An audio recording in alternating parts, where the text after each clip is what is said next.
do the reading first. Burning in woman's legs turned out to be a slug parasite, migrating to her brain.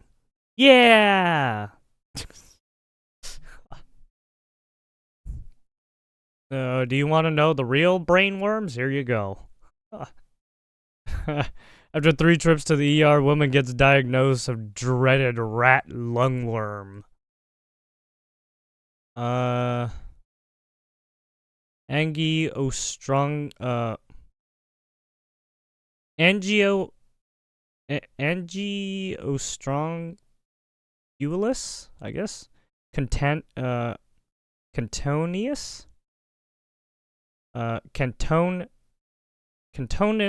Cantonesis? I don't know. Third state. This is fucking scientific terms. Infective larva recovered from a slug. Ugh. Captured under differential interference contrast DIC microscopy. So basically, a microscope that has some other attachments on it. It started with a bizarre burning sensation in her feet. Over the next 2 days, the searing pain crept to her legs. Any light touch made it worse, and over-the-counter pain medicine offered no relief. On the 3rd day, the 30-year-old, otherwise healthy woman from New England, oh Jesus, went to an emergency department. Her exam was normal. Her blood tests and kidney function were normal. The only thing that stood out was a high number of eosinophils. White blood cells that become active with certain allergic diseases, parasitic infections, or other medical conditions such as cancer. The woman was discharged and advised to follow up with her primary care doctor.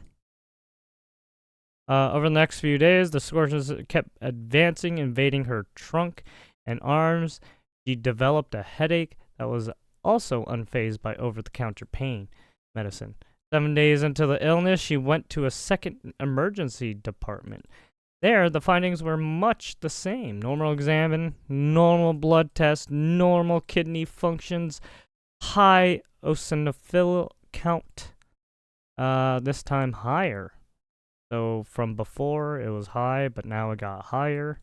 Reference range for this count was 0 to 400. Her count was 1,050. Well, that's really fucking bad. Holy shit. She was given intravenous medicine to treat her severe headache, then once again discharged with a plan to see her primary care provider. Jesus fuck.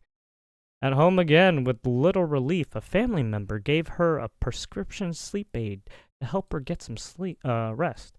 Next day, she awoke confused, saying she needed a pack for a vacation and couldn't be reasoned with a return to bed. What? After hours in this fog, her partner brought her to the emergency department for a 3rd time, this time one at Massachusetts General Hospital.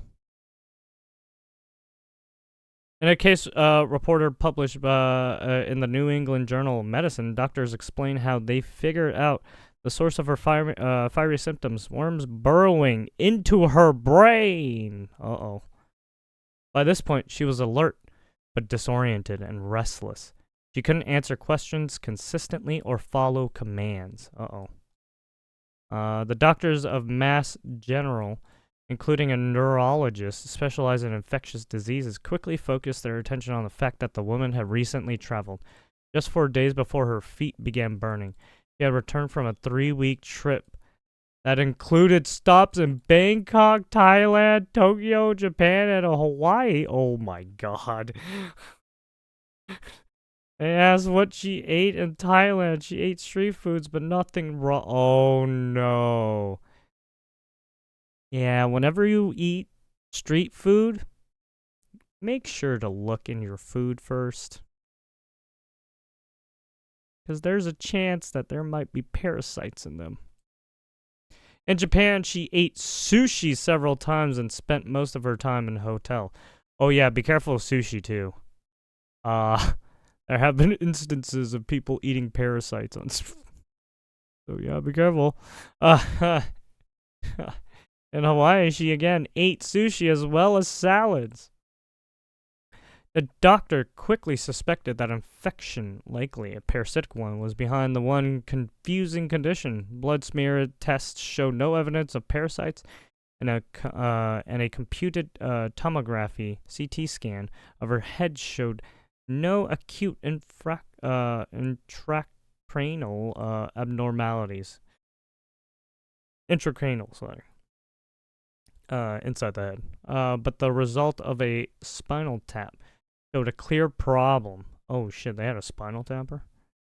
Her cerebrospinal fluid showed a count of 694 white blood cells per microliter. The reference range was 0 to 5. Oh, what the fuck? Scanning for data on infections that can arise in 3 places she visited and aligned with her symptoms. They came up with a list of 10 possibility infectious causes. 8 parasites and 2 fungal pathogens. They went through them one by one, crossing things off the list. They didn't quite fit with everything they knew of her case. They ended with angiostrongyliosis caused by the nematode roundworm. Angiostrongylus cantonesis, also known as the rat lungworm. Sickening cycle. Parasite gets its name from its complicated life cycle, which relies on slugs and snails as well as rats. Uh-oh. It's a vermin, basically. Feeds off the bottom feeders. The worms reproduce. The first stage larvae are released in the rodent's feces. Oh, that's nice. These larvae are picked up by slugs or snails, yeah, because they fucking go through them. And in them, the larvae develop into third stage larvae. Rats are infected with these L3 larvae by eating an infected slug or snail, yeah. From the rat's gastrointestinal tract, the larvae migrate to the animal's brain, correct? Where the larvae go through L4 and L5 stages and become adults. So basically, every time you get a parasite, it will try to go to your brain. Adult worms, when moved to the rat's lungs, where they lay eggs, hence the name. The rats cough up the eggs from their lungs and then swallow them. The first stage larvae go on to develop in the rat's gastrointestinal tract and are then excreted, allowing the cycle to begin again. Jesus Christ. Human crashed this process by accidentally eating the L3 larvae. This can happen if they eat undercooked snails or slugs. Yeah, that's why you should be careful of escargot and all that, right? Undercooked creatures that eat slugs or snails, such as land crabs, freshwater prawns, or frogs. Yeah, so basically anything in the sea, you want to be careful and you want to make sure it's cooked very well, right? Well, I mean, you don't want to overcook it, but you do want to make sure it is cooked. The more troubling route is eating raw vegetables or fruits that are contaminated by snails or slugs. This is possible because the L3 larvae are present in mollusk slime. For instance, if a slug or snail traverses a leaf or of lettuce, leaving a slime trail in its wake, the leaf can be contaminated with the larvae. Authors of the case study note that the infectious dose of slime is not defined. Once ingested by a human, the worms try resuming their normal cycle before hitting a dead end. The L3 larvae move out of the gastrointestinal tract into the muscle, heading for the brain. The worms migrate through the blood or along peripheral nerves to get to the central nervous system. Movement along the peripheral nerves is what causes sensory abnormalities like the woman's burning feet. In the spinal cord, the migration can also cause bowel or bladder dysfunction. The parasite's arrival in the central nervous system is often marked by a headache. From there, a person can develop confusion, encephalopathy, seizure, cranial neuropathy, sorry, or eye problems. While the next step for the worms would be to develop into adults and migrate to the lungs, this doesn't happen. The worms typically die as juveniles in the brain. This nauseating roundworm is a known plague in Hawaii. Oh shit. So she got it in Hawaii then. In fact, it gained attention in recent years that after sparking small outbreaks in the state. 2017, there were 19 confirmed cases, but case totals in which each of the years have since have remained below 10. So it's pretty rare to contract the infectious worm, or well, parasite really.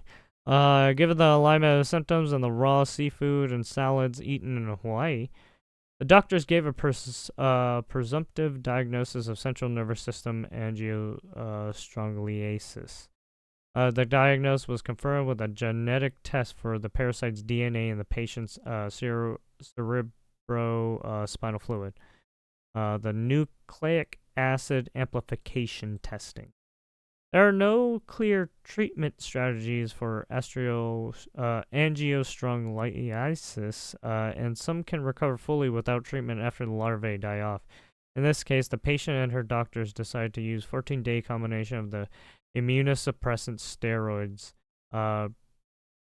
prednisone, and the anti-parasitic drug albendazole. Fortunately, the woman's symptoms cleared with the treatment, and she was discharged from the hospital after 6 days. Oh, that's good. Be careful of what you eat. Make sure it's cooked all the fucking way. Oh, shit. Yeah, there's a lot of people who already don't fucking like seafood. That's gonna This already fucking turns people away from seafood even more now. I mean, it's pretty rare to get this, though. And it was in Hawaii.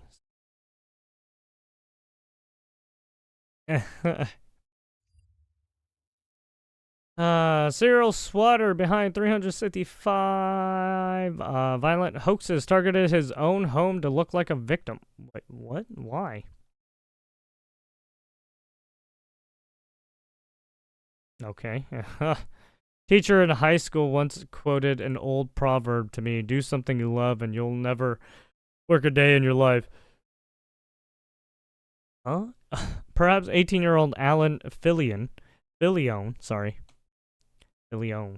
encountered a similar teacher during his school years in California, because once Fillion learned that he truly loved making fake swatting calls to law enforcement. What the fuck? Well, he turned the crime into a job using handles like Nazgul swattings. Oh. Wait. Is this the guy who was targeting Twitch streamers? This is the kid. Nazgul. Dude, this is...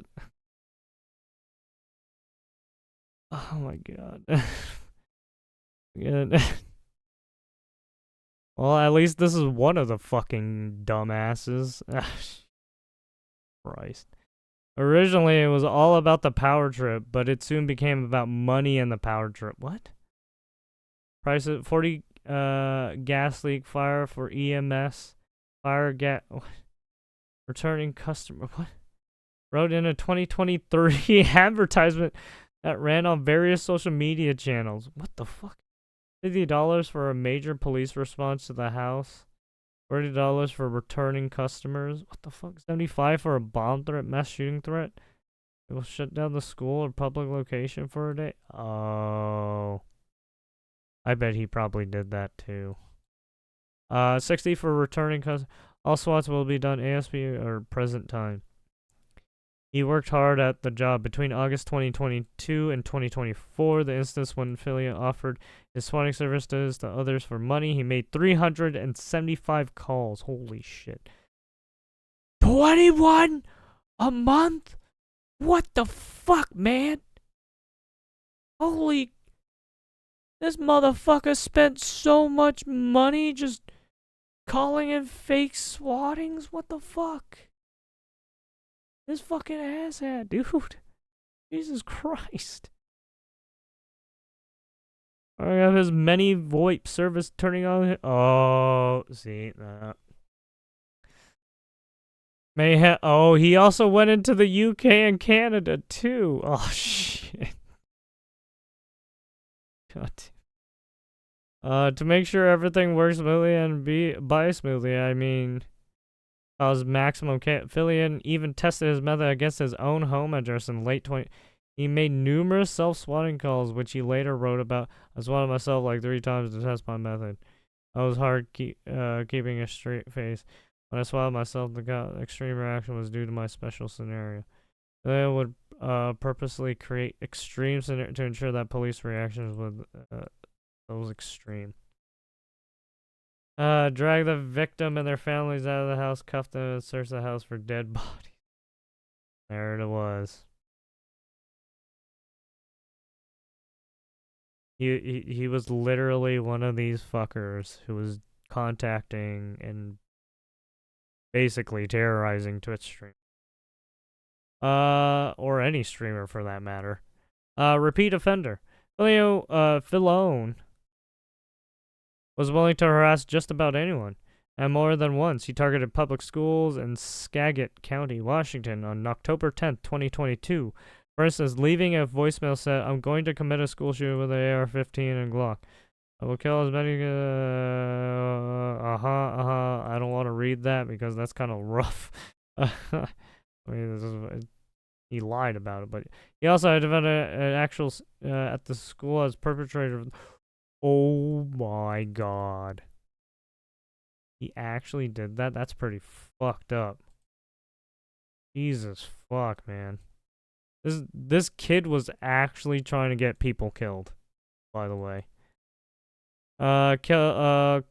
Called back. Again, threatened pipe bomb in various cars on the school park. Jesus Christ. He did it to the same place? I'm guessing, let me guess, he used the same kid's name. On October 13th, he posted on social media that he had called in a fake shooting threat just so that I could get you pigs to search the school and declare an all clear so you would not be prepared for when the real school shooting comes. And it was too late for you to stop me. He called a crisis hotline and told them he had stolen his father's Glock at the high school and was going to take revenge of the whole school at this time. He called local suicide prevention hotline, Skagit County, and he said he was going to shoot others. Jesus, he kept calling the same fucking place.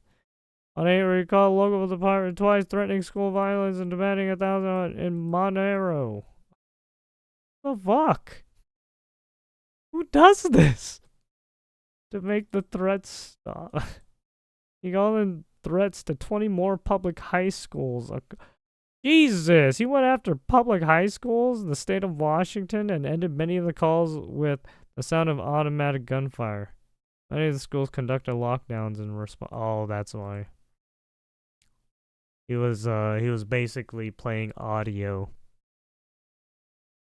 He was basically simulating it in a sense. That's pretty fucked up.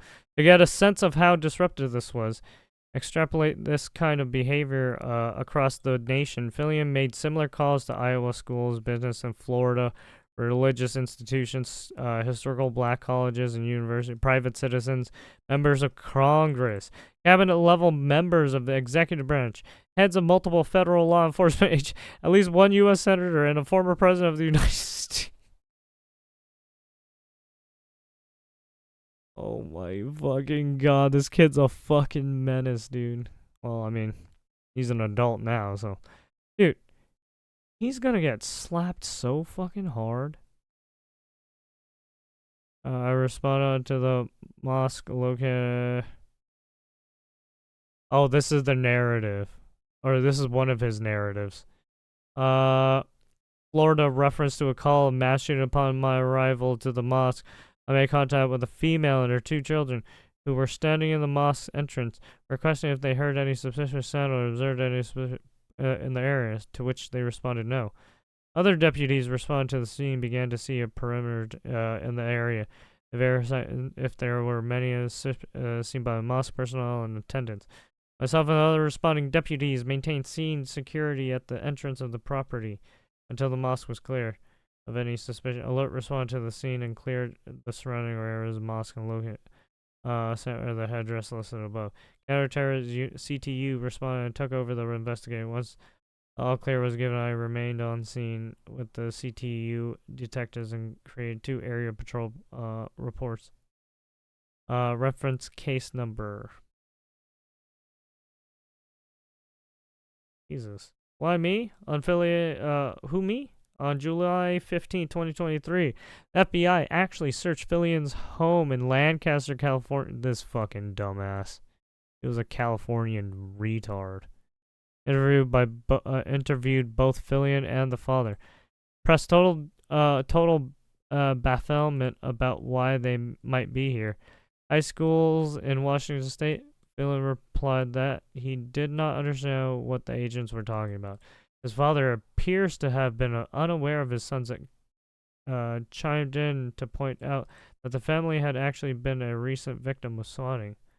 The self-swattings did dual duty here, also serving to make Fillion look like a victim, not the ringleader. When the FBI agents told the Fillions that it was Allen who had made those calls on his own address, falsely denied the involvement. Amazingly, when the feds left with the evidence from their search, Allen returned to swatting. It was not until that he was finally arrested. He eventually pled guilty and signed a lengthy statement outlining the crimes recounted above. Yesterday, he was sentenced to 48 months in federal prison. There you go. 4 years in Fed prison.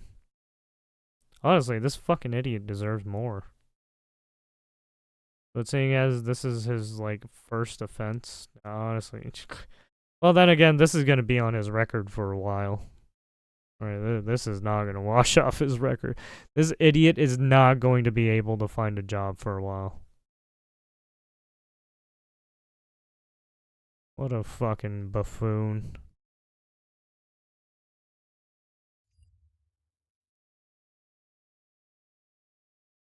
Financially motivated hackers are helping their espionage counterparts and vice versa. 2 players who mostly worked independently are increasingly collaborative.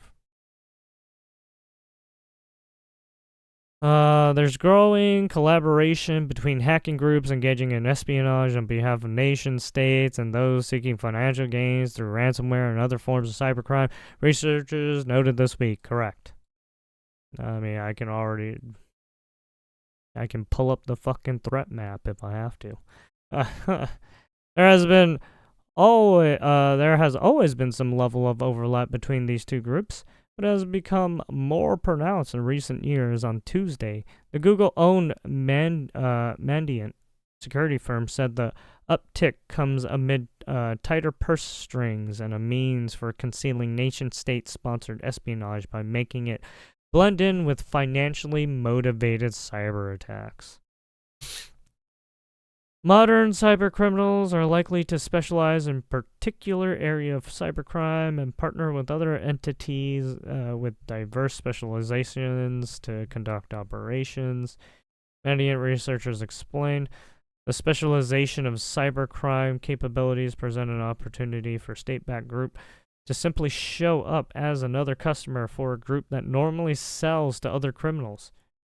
Purchasing malware, credentials, or other key resources from illicit forums can be cheaper for state-backed groups than developing them in-house.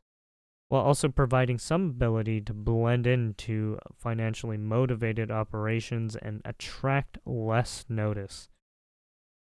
The report noted an increase in the sharing of malware between cybercrime groups and the governments of Russia, China, and Iran.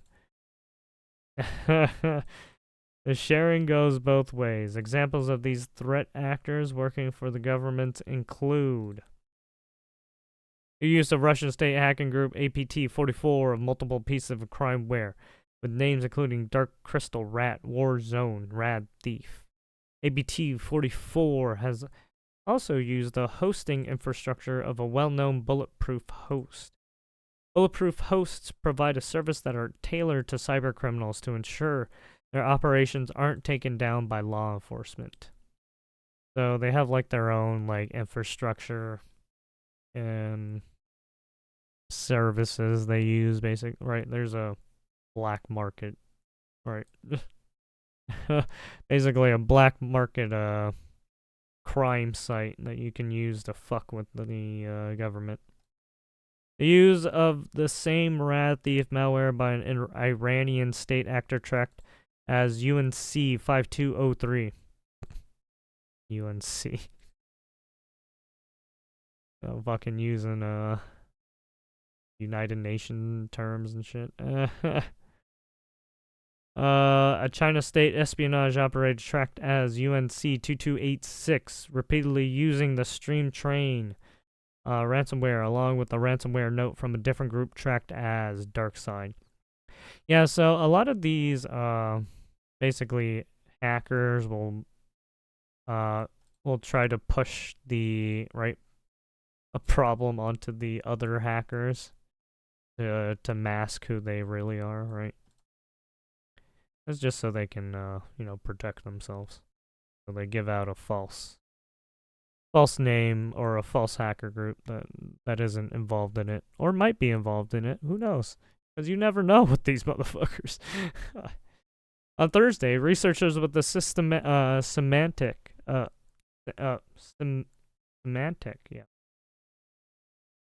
security firm reported on a collaboration that worked the other way. Is there a world ransomware group of a distinct toolset that previously has been seen used only in espionage operations by a China-linked threat group? Toolset first spotted in July was variant of PlugX, custom backdoor. Timestamps in the tool set were identical to those found by security firm Palo Alto Network. Oh, wow. They're getting involved. And the Thor PlugX variant, which company researchers linked to a Chinese espionage group tracked under the names Fire Ant, Mustang Panda, and Earth Preda. The variant also had similarities to the PlugX Type 2 variant found by security firm Trend Micro. Further espionage attacks involving the same PlugX variant occurred in August, when the attacker compromised the government of a southeastern European country. That same month, the attacker compromised a government ministry in the Southeast Asian country. In September 2024, the attacker compromised a telecoms operator in the region. And in January, the attacker targeted a government ministry in another Southeast Asian country. Samtec researchers have competing theories about the reason for this collaboration. I don't think of a reason why they might be doing it. There is no evidence to suggest that this attacker may have been involved in ransomware for some time. Said that it had found some links. Bronze Starlight, aka Emperor Dragonfly, China-based actor that deploys different ransomware payloads. One of the tools used in this ransomware attack was a proxy tool called NPS, which was created by a China-based developer. This was previously been used by Bronze Starlight Sentinel-1. Sentinel-1, meanwhile, reported that Bronze Starlight has been involved in attacks involving the Lockfile, Atom Silo, Night Sky, and Lockbit ransomware families.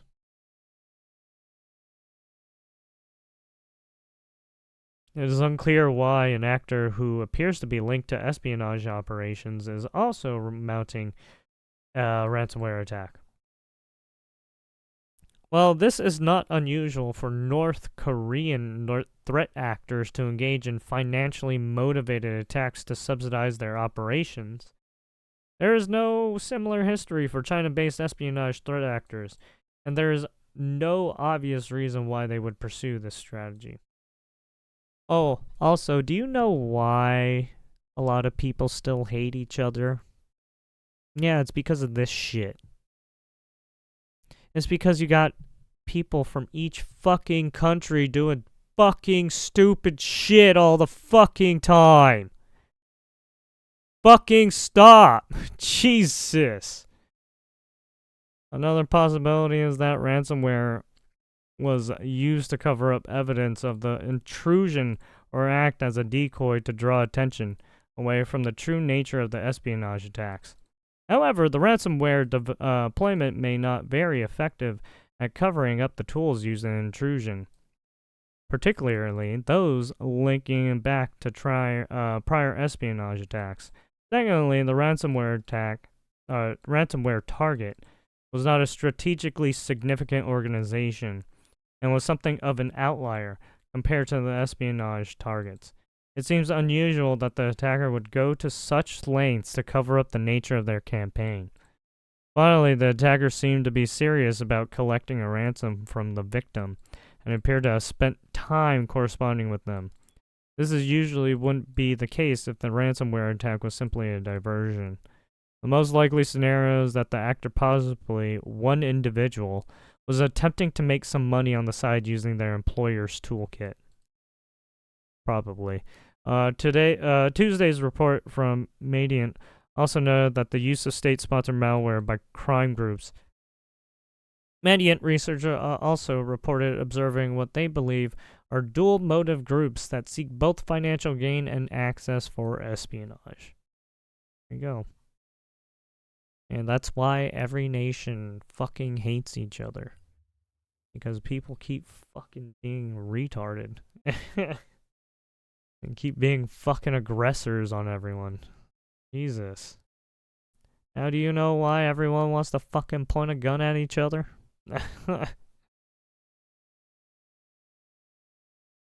Can public trust and science survive a second battering? I don't know. There's a lot of retarded people in the fucking world, so I don't think that's gonna happen. I don't think that's gonna happen. Public trust in science has shown a certain resiliency, but it is being tested like never before. Public trust in science has been the spotlight in recent years after the U.S. presidential election. November, Wall Street declared science lost America's trust. Another publication, The Year of Distrust in Science. Yeah, as usual. Wall Street Journal, not very credible place. All they do is spout bullshit, and I basically want to bomb the whole place because they're fucking retarded. Bunch of dumbass journalists. Some of that may be due to legitimate concerns. Public health officials have been criticized for their lack of transparency during critical moments, including the COVID-19 pandemic. Well, you have Fauci to blame for that. And experts have noted the influence of political factors. I mean, it's all... Did you not see that whole fucking COVID breakdown? It was all political. They vilified Trump. They still think that Trump did everything, by the way. Political factor. For instance, the first Trump administration reportedly undermined scientists, a trend repeating in the second term so far. But what does this research say about where public trust in science, doctors, and healthcare institutes actually stands? In recent years, researchers have been increasingly looking into qualifying these sentiments. And indeed, multiple surveys and studies have reported the COVID-19 pandemic correlated with the decline in trust in the years following the initial outbreak. The decrease, though, seems to be waning as new research shows a clearer picture of trust across time. One 2024 study suggests Trump's attacks on science during his first term did not have the significant impact many experts feared. and many have even boosted confidence among certain segments of the population. Overall confidence in scientific institutions has slightly rebounded since the pandemic, since research suggests with the trust remaining strong across countries despite the uptick. There appears to be still widening divide, particularly between political factions, with Democrats showing higher levels of trust and Republicans showing lower levels. A polarization that became more pronounced during the COVID-19 pandemic. What we're seeing now, several years later, is how deep those divisions really are. Carrie Frank, who previously led science and society research at the Pew Research Center and has written reports on public trust in science. Funk is now a senior advisor for public engagement at the Aspen Institute Science and Society program. Political and economic entities have weaponized certain scientific topics, such as climate change, as well as mistrust in science to advance their own interests, Gabriel Contessa, a philosopher of science, Carleton University in Ottawa, Canada. Well, they also want to fucking experiment on your children, too, for some fucking reason.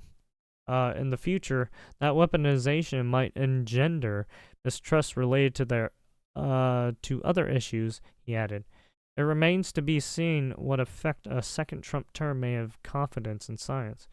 Already, Trump issued a communication freeze on Department of Health and Human Services officials and paused federal grants, a move that was ultimately rescinded, but still unleashed a flurry of chaos and confusion throughout academic circles. You have people like Donald Trump, who clearly do not trust reputable scientific sources, and often trust instead disreputable or at least questionable scientific resources is actually a very, very strong concern, Contessa said. I mean, his second term around, he changed his stance. But yeah, he did fuck around a lot in first term. Well, I mean, it was because of what was happening. It was because of what was fucking people chirping in his ears. He fucking took it as gospel. Who will act in the public's best interest? In the winter of 2021, the Pew Research Center conducted a survey of around 14,500 adults in the U.S. asking about the regard for different groups of individuals, including religious leaders, police officers, and medical scientists. The proportion of the survey takers who said they had a great deal of confidence in scientists to act in the public's best interest, the researchers found, decreased from 39% in November 2020 to 29% just 1 year later. In October 2023, at least the lowest point since the pandemic began. Only 23% reported a great deal of confidence in scientists. A analysis conducted by a analysis conducted by the AP News, great. Fucking Wall Street Journal, bunch of fuckheads. Associated Press, a bunch of fuckheads as well. Public affairs researchers reported a comparable decline in 2018. 48% of respondents reported a great deal of confidence in scientists in 2022. It was drawn to just 39%. Well, I mean, when you got people being like, "Oh yeah, flat Earth. Oh my God, yeah, flat Earth." Like, hey, if you want to fucking stick your hand in a fucking light socket, I mean, just go ahead by all means. But if you want to go speeding fast in rain, and then fucking try to turn while you're hydroplaning, but be my guest. I mean, that's your choice. Fucking idiots. If you want to just, drink some bleach, I mean, go by, be my guest. If you want to stick a fucking gun in your mouth and blow your brains out, hey, be my guest. Right? The world is your oyster. Fucking retards.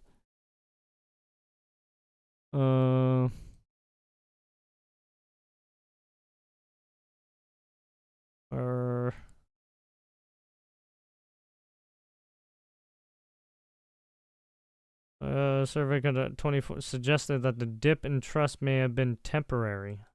An update to the Pew survey that sought input from almost 10,000 adults in the U.S. shows a slow recovery compared to 23%.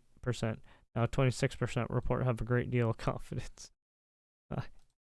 Similarly, a 2024 study examining attitudes towards scientific expertise during a 63-year period found that Trump and Republicans' attacks on science in general did not actually sway public trust when comparing responses in 2016 to those in 2020.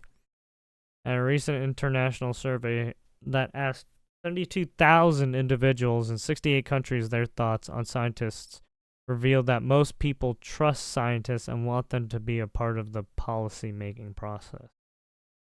There's still lots of people who have at least a kind of soft inclination to have confidence or trust in scientists who act in the interests of the public, said Funk. And so majorities of Americans, majorities even of Republicans, have that view. But when public trust in general seems to be resilient, that finding becomes more complex on closer inspection. Confidence can remain high and increase for some groups while simultaneously declining in others. The same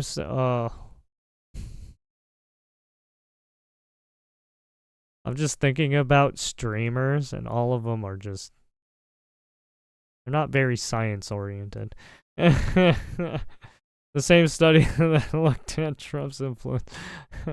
Oh, the earth is flat. The same study. I'm sorry. I'm just joking. Trump's during his first administration, for instance, found that some polarization group strong on both ends of the spectrum. 12% of USA adults become more skeptical of scientific expertise in response to Trump's dismissal of science, but 20% increased their trust in scientific expertise during the same period. The study noted, meanwhile, the neutral middle shrank. In 2016, 76% reportedly they had no strong opinion on their trust in science. 2022, that plunged to 29%. No, that was because COVID and Fauci. COVID also seems to have a pronounced effect on the gap. Conducted after pandemic shows that people have conservative ideologies distrust science more than those who are left-leaning. Overall, Republicans' confidence in science fell 23 points from 2018 to 2022, dropping by half. Another reason shows declining confidence, specifically in Republican individuals and health agencies such as the CDC, CDC, PVD, PFD, but the Food and Drug Administration, no. The CDC, the Center Disease of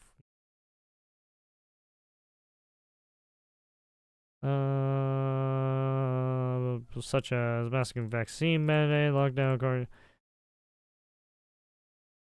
Well, I mean, when you have when you have this governing body like dictate to you everything that right, you must follow us.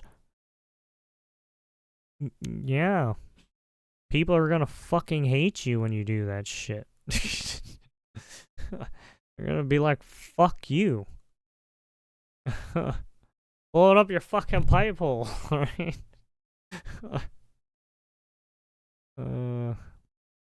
I mean, well, right, during this time it was Fauci who was in power, who was heading this division, so you can blame Fauci. This distrust was likely driven by a politicization of pandemic policies such as masking, yes. That is true. At least they said that. The international survey, well, they don't say who's the cause, right? They don't. They don't say it was the fucking president. They don't. They don't point out it was fucking Fauci and the fuck boys and their cabinets.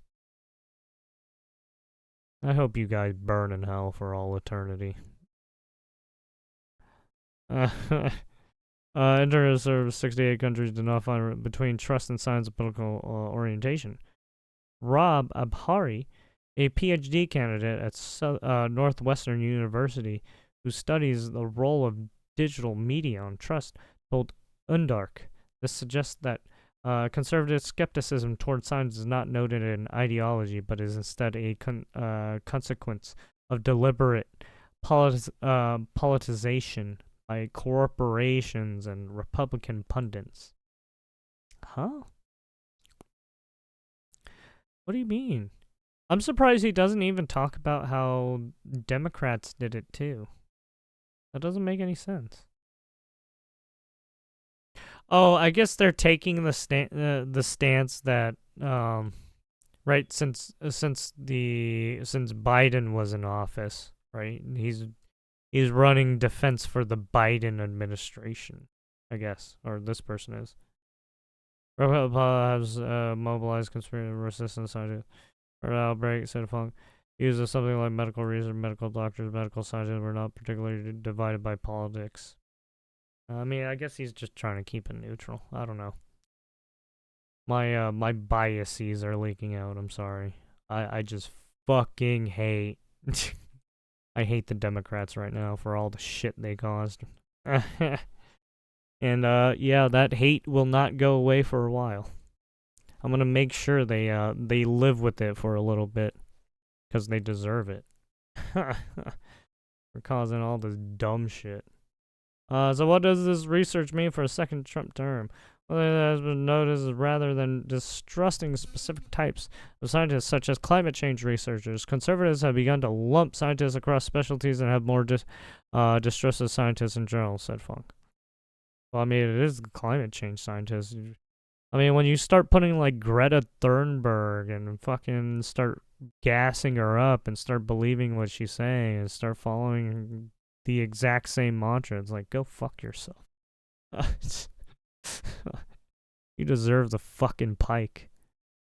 But the scope of science is politicized will expand beyond hot button topics like climate change.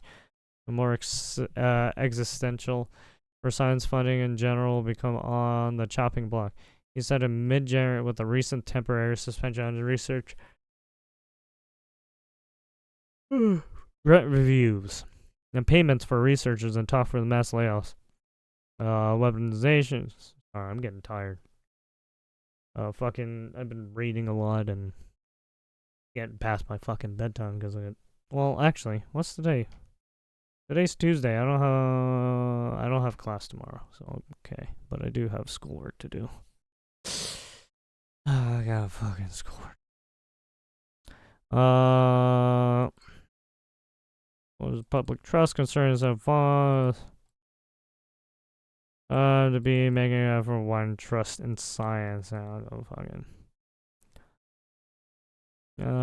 I mean, it's honestly, it's literally just particular people in the fucking science sphere that just ruin it for everyone.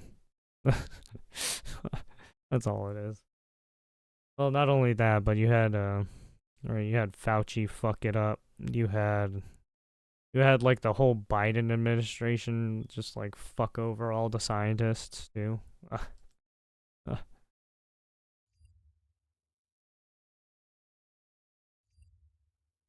Delta plane flips on landing in Toronto.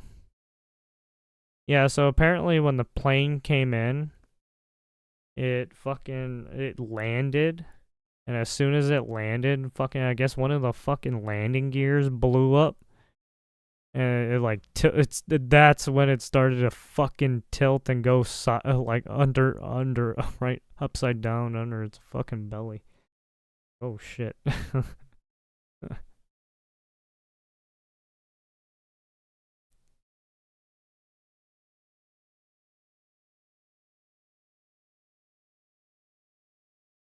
crash landed, flipping upside down and injuring at least 8 people, according to the local media. Roads Minister Anita control all passenger crew Borough accounted for. 3 individuals, including a child, were reported critical injuries and were transported to different hospitals, according to oh man. There's gonna be a lot of lawsuits coming out of this. Delta Airlines acknowledged the situation and promised to provide further details that become available. Oh boy. And you just had like the Boeing whistleblowers and everything like that. It's like, oh shit. And then you had the recent plane incidences. Everyone's gonna be like, yo, what the fuck? Oh shit. I mean, it's still safer to take a plane, even if you have the sky phobia. Sky people phobia.